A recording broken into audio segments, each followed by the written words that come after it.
Imagine a website जहां user login भी नहीं कर सकता, फॉर्म सबमिट भी नहीं कर सकता, तो वो वेबसाइट एक्चुअली यूजफुल ही नहीं होती है, क्योंकि रियल वेबसाइट में यूजर से डेटा लेते हैं और ये सब होता है HTML फॉर्म्स से। तो आज के वीडियो में हम HTML फॉर्म्स कंप्लीट सीखेंगे, बेसिक भी और एडवांस भी। Welcome back to Becodify. अब तक हमने वेबसाइट का स्ट्रक्चर बना लिया है, हेडर्स बनाया, सेक्शंस बनाए, टेबल्स भी यूज किए, लेकिन अब टाइम आ गया है कि वेबसाइट को रियल बनाते हैं, क्योंकि रियल वेबसाइट यूजर इंटरेक्शन लेती है और ये इंटरेक्शन होता है फॉर्म्स के थ्रू। तो चलो स्टार्ट करते हैं HTML फॉर्म्स। HTML में फॉर्म क्रिएट करने के लिए यूज होता है फॉर्म टैग। वेबसाइट के सारे इनपुट फील्ड्स इसी फॉर्म के अंदर आते हैं। अगर इनपुट फॉर्म के बाहर लिख दिया तो फॉर्म प्रॉपरली सबमिट नहीं होगा। अब देखते हैं कुछ बेसिक इनपुट टाइप्स जो ऑलमोस्ट हर वेबसाइट यूज करती है। सबसे पहला है टेक्स्ट इनपुट। यहाँ पर हम एक टाइप एट्रीब्यूट लिखते हैं जिसके अंदर वैल्यू होती है टेक्स्ट, और ये बन जाता है एक नॉर्मल टेक्स्ट इनपुट, जैसे name, user name, file name. इस टाइप की चीजें हम इनपुट टाइप टेक्स्ट के अंदर लिखते हैं। नेक्स्ट जो इनपुट टाइप आता है वो है ईमेल। तो बेसिकली यहाँ पे टाइप एट्रीब्यूट का वैल्यू होता है ईमेल, एंड इसमें ब्राउजर ऑटोमेटिकली चेक करता है कि ईमेल का फॉर्मेट करेक्ट है या नहीं। थर्ड टाइप जो होता है वो है पासवर्ड टाइप, एंड ये बहुत जगह यूज होता है जब भी हम लॉगिन करते हैं। आपने पहले भी देखा होगा, जो भी यूजर लिखेगा वो हिडन हो जाएगा, एंड इसीलिए password is very basic and very useful. Next input type is number. So basically ये सिर्फ नंबर अलाउ करेगा। एंड लास्ट इनपुट टाइप जो कि बहुत बेसिक है वो है सबमिट बटन। बेसिकली ये बटन फॉर्म को सबमिट करता है, मतलब यूजर ने जो भी डेटा फॉर्म में फिल किया है वो सर्वर या बैकएंड तक सेंड हो जाता है। सिंपल लैंग्वेज में समझिए, यूजर फॉर्म फिल करता है और सबमिट बटन दबाते ही डेटा वेबसाइट के सिस्टम तक पहुंच जाता है। जैसे लॉगिन फॉर्म में सर्वर को यूजर नेम पासवर्ड भेजते हैं, साइन अप फॉर्म में डेटाबेस में डेटा सेव करते हैं, एंड कॉन्टैक्ट फॉर्म में मैसेज सेंड करते हैं। अब बात करते हैं फॉर्म्स के कुछ बहुत इंपॉर्टेंट एट्रीब्यूट्स के, जिनको अगर आपने मिस कर दिया तो फॉर्म प्रॉपरली वर्क नहीं करेगा। सबसे पहले आता है नेम एट्रीब्यूट। ये बेसिकली बैकएंड के लिए इंपॉर्टेंट होता है, लाइक सर्वर को पता चलता है कौन सा डेटा किस फील्ड से आया है।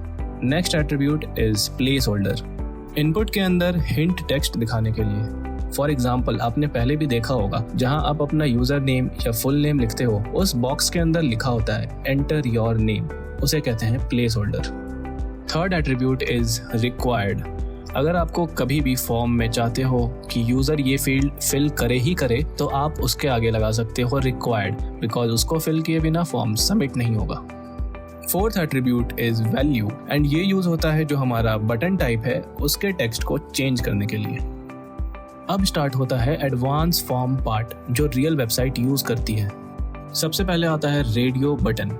Radio button single choice selection के लिए होता है। लाइक एक एग्जांपल मैं देता हूँ, जहाँ पर आपको जेंडर सेलेक्ट करना हो, तो उसमें या तो आप मेल करोगे या तो फीमेल करोगे या तो अदर्स करोगे। तो यहाँ पर अगर आपने नेम का वैल्यू सेम रखा है दोनों फील्ड्स में, तो वो as a radio single selection choice बन जाएगा। यहाँ पर इम्पॉर्टेंट रूल सिर्फ यही है कि रेडियो बटन्स के नेम सेम होने चाहिए, तभी एक ऑप्शन सेलेक्ट होगा, अदरवाइज दोनों सेलेक्ट होंगे।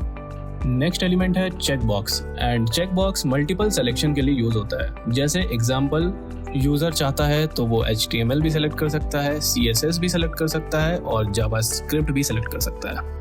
थर्ड एडवांस एलिमेंट है drop down select. So basically एक ऑप्शन चूज करने के लिए आपके पास एक ड्रॉप डाउन आता है, एंड मोस्टली ये यूज होता है आपका कंट्री सेलेक्ट करने में, लाइक इंडिया, USA और एनी अदर कंट्री।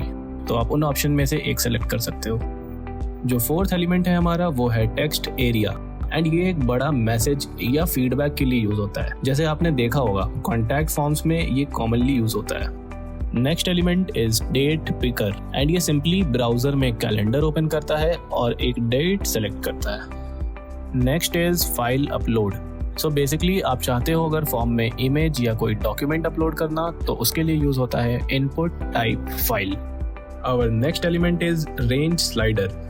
सो ये मोस्टली यूज होता है वॉल्यूम कंट्रोल करने के लिए, लाइक आप माउस से वैल्यू स्लाइड करके चूज कर सकते हो, या फिर इसी तरह से आप ब्राइटनेस कंट्रोल कर सकते हो, या किसी शॉपिंग वेबसाइट में प्राइस रेंज फिल्टर कर सकते हो।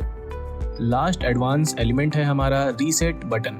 ये पूरे फॉर्म को क्लियर कर देता है। लाइक अगर आपने गलती से कुछ गलत भर दिया तो आप क्लियर करना चाहते हो, विद इन 1 बटन आप पूरा फॉर्म रीसेट कर सकते हो। अब बात करते हैं कुछ कॉमन बिगनर मिस्टेक्स के। सबसे पहले आता है रेडियो बटन का नाम अलग रख देना। ऐसा कभी मत करिएगा, अदरवाइज वो रेडियो बटन वर्क नहीं करेगा। मतलब radio button is to select one option, but ये तभी पॉसिबल है अगर आपने नेम सेम रखा हो। नेक्स्ट इज लेबल्स यूज नहीं करना फॉर्म में।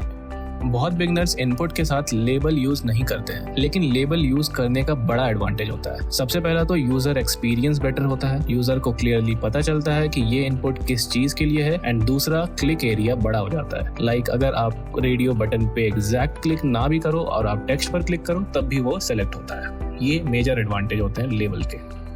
Third mistake is required attribute भूल जाना।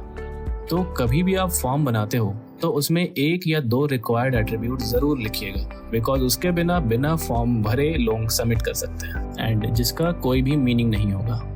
फोर्थ मिस्टेक इज फॉर्म के बाहर इनपुट लिख देना। ये मैं ऑलरेडी एक्सप्लेन किया हूँ। फॉर्म के बाहर अगर आप इनपुट लिखोगे तो फॉर्म सबमिट प्रॉपरली वर्क नहीं करेगा। रूल याद रखो, clean structure but proper attributes के साथ। तो एक क्विक रिकैप करते हैं। आज हमने सीखा form container, input types, radio button, check boxes, drop down, text area and important attributes. अब आप रियल वर्ल्ड HTML फॉर्म्स बना सकते हो। अगर आपने यहाँ तक वीडियो देखा है तो कॉन्ग्रेचुलेशंस, आपने HTML का ऑलमोस्ट 80% कवर कर लिया। नेक्स्ट वीडियो में हम रियल HTML प्रोजेक्ट बनाएंगे। अगर वीडियो हेल्पफुल लगा तो लाइक करिए, सब्सक्राइब करिए एंड बिकोडिफाई के साथ कोडिंग लेवल अप करिए। Thank you very much for watching till here. मिलते हैं नेक्स्ट वीडियो में।